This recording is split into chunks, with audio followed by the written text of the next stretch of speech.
अस्सलाम वालेकुम to everyone and welcome back to my channel. कैसे हैं आप सब? आई होप आप सब ठीक होंगे। अच्छा, इस गर्मी के मौसम में ना तो घर का कोई काम करने का दिल कर रहा होता है और ना ही घर से बाहर का, और यही चीज़ सोच सोच कर कि गर्मी बहुत ज़्यादा है, सुस्ती भी हम पर अलहदा से जो है ना हावी होना शुरू हो जाती है। लेकिन हर हाउसवाइफ के लिए डेली के डेली घर के कामों को कंप्लीट करना, घर को साफ़ सुथरा वेल ऑर्गेनाइज्ड करके रखना भी उतना ही ज़रूरी होता है। लेकिन अगर आप चाहती हैं कि डेली के डेली अपने घर को बग़ैर किसी टेंशन के साफ़ सुथरा भी रखें और इस गर्मी से महफूज भी रहें और झटपट से आपके घर के तमाम काम भी कंप्लीट हो जाएं, तो आपको कुछ आदतें अपनानी होंगी जो कि आपको डेली अपने लिए अप्लाई करनी है घर के कामों को लेकर। उसमें सबसे पहले जो है ना अपने घर को डीक्लटर जो है वो लाजमी किया करें, क्योंकि जब भी घर का काम स्टार्ट करें ना सबसे पहले जो है वो घर को डीक्लटर करना बहुत ज़रूरी है। ये जो हम लोग डेली का ब्लॉग आपके साथ शेयर कर रहे होते हैं ना, इसमें हम लोग अपने घर को 50% जो है वो साफ़ करके फिर आपके साथ जो है ना बाकी की क्लीनिंग शेयर करते हैं। वरना हर घर में आप देखें कि जब सुबह में उठते हैं ना तो हर चीज़ जो है वो अपनी जगह से बिखरी होती है, हर सामान जो है वो इधर से उधर हुआ होता है। तो हर चीज़ को जो है ना अपनी जगह पर सेट करके रखना आपके लिए ना सुबह के टाइम बहुत ज़्यादा ज़रूरी होता है। और जब सुबह में आप उठकर अपने रात भर की चीज़ें, बिस्तर, बच्चों के कपड़े वगैरह जो सारे खिलारे शलारे होते हैं ना, ये सब चीज़ें जब आप समेट लेते हैं तो आपकी हाफ़ क्लीनिंग ना यहीं पर डन हो जाती है, और बाकी फिर जो छोटे मोटे काम रह जाते हैं वो फिर आपके लिए करने जो है ना ज़रा आसान हो जाते हैं। इसलिए सबसे पहले जो है ना क्लीनिंग स्टार्ट करने में घर को डीक्लटर करना बहुत ज़्यादा ज़रूरी है। अच्छा, जैसे कि गर्मियों का मौसम है और यकीन करें कि डस्टिंग जो है ना वो इतनी ज़्यादा ज़रूरी होती है ना, अगर आप 2 दिन भी अपने घर की डस्टिंग नहीं ना करते तो आपको ऐसा फील होगा कि जैसे पता नहीं कितने ही दिन हो गए हैं आपने अपने घर की डस्टिंग की ही नहीं है। तो इस गर्मी के मौसम में ना वैसे ही मिट्टी बहुत ज़्यादा उड़ती है, जिसकी वजह से हमारे घरों के फर्नीचर हर वक्त डस्ट उन पर पड़ी रहती है। अगर हम लोग अपनी डेली की क्लीनिंग में 10 to 15 मिनट्स की अपनी ये हैबिट बना लें कि हमने रोज़ाना जो है ना 10 से 15 मिनट लाजमी तौर पर डस्टिंग करनी है अपने घर की, तो यकीन करें कि हमारा घर जो है ना वो डेली का डेली डस्ट फ्री होता रहेगा। और इससे ये होता है कि घर भी आपका साफ़ रहता है और फिर डेली आपको जो है ना बहुत ज़्यादा मेहनत नहीं लगानी पड़ती डस्टिंग करने पर। वरना अगर आप हफ्ते में 1 मरतबा या 2 मरतबा करते हैं तो फिर ज़ाहिर सी बात है टाइम भी ज़्यादा लगेगा और आपकी मेहनत भी डबल लगेगी। अच्छा, सुबह नाश्ता करने के बाद ना फ़ौरन मेरा यही टास्क होता है कि मैं जल्दी जल्दी जो है ना वो अपने घर की क्लीनिंग कर लूँ, जो कि मेरी रेगुलर क्लीनिंग है। अगर मैं वो कर लेती हूँ ना तो मैं थोड़े से जो है ना वो टेंशन फ्री हो जाती हूँ कि चलो मेरा हाफ़ काम जो है ना वो कंप्लीट हो गया है। और उसके लिए ना मैंने सिर्फ़ और सिर्फ यही फार्मूला रखा हुआ है कि रात में जो है ना, जैसे कि मेरे 2 बेडरूम्स हैं और एक मेरा TV लॉन्च है, तो जिस बेडरूम में हम लोग सोते हैं ना उसके अलावा बाकी दूसरा बेडरूम और साथ में जो TV लॉन्च होता है ना उसकी रात को जो है ना मैं सारी चीज़ें वगैरह समेट कर उसको सेट करके जो है ना फिर मैं सोती हूँ। और सुबह में मेरा यही होता है कि बस मैंने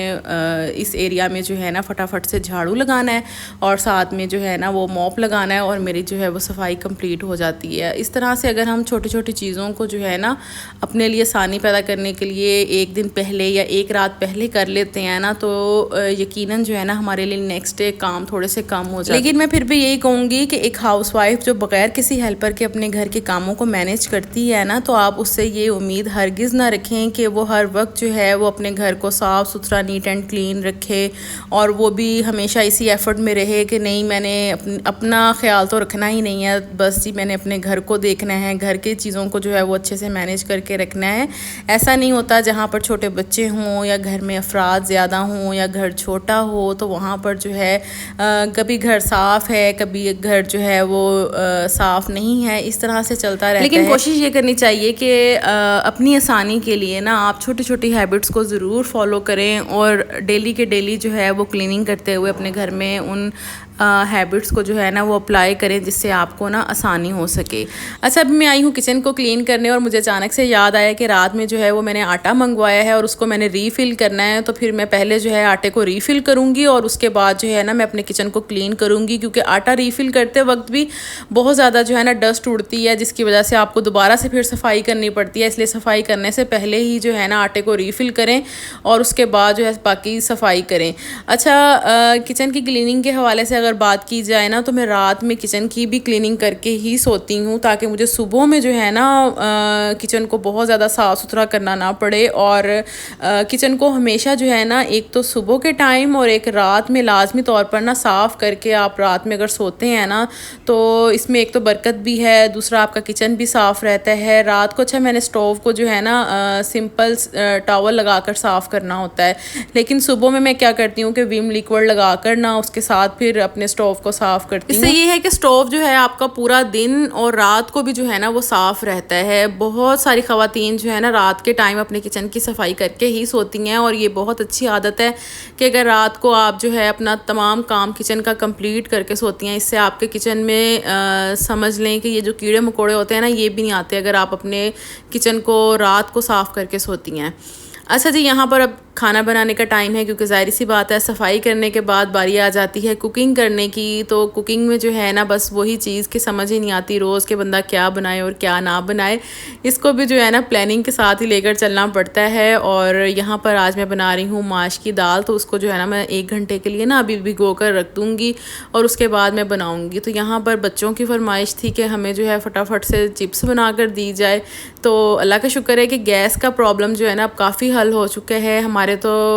शुक्र अल्लाह का गैस जो है वो सारा दिन आती है, कहीं नज़र ही ना लग जाए। और बड़ा मसला वैसे बनता है अगर गैस ना आ रही हो ना, तो अब खैर जो है वो सारा दिन आती है तो इतनी टेंशन नहीं, क्योंकि गैस ना आ रही हो ना तो हर काम पेंडिंग पड़ा रहता है और फिर हर काम में देर होती रहती है। तो अब अल्लाह का शुक्र है कि आने लग गई है ना, तो ये है कि मुझे जब भी टाइम मिलता है ना मैं उस टाइम पर कुकिंग कर लेती हूँ, उस टाइम पर खाना बना लेती हूँ। अब ये नहीं होता कि बस जब गैस आ गई तो फटाफट से जो है ना काम जो है वो पूरा करें, क्योंकि पहले जो है वो इतनी ज़्यादा गैस की वजह से भाग दौड़ लगी होती थी कि बस अब आई है और अब चली जाएगी। लेकिन अब अल्लाह का शुक्र है कि ये प्रॉब्लम जो है ना काफ़ी हल हो चुका है और अपने ही मर्ज़ी से जो है ना मैं अब खाना बना लेती हूँ जब मैं अब समझती हूँ कि अब मेरे पास टाइम फ्री है। तो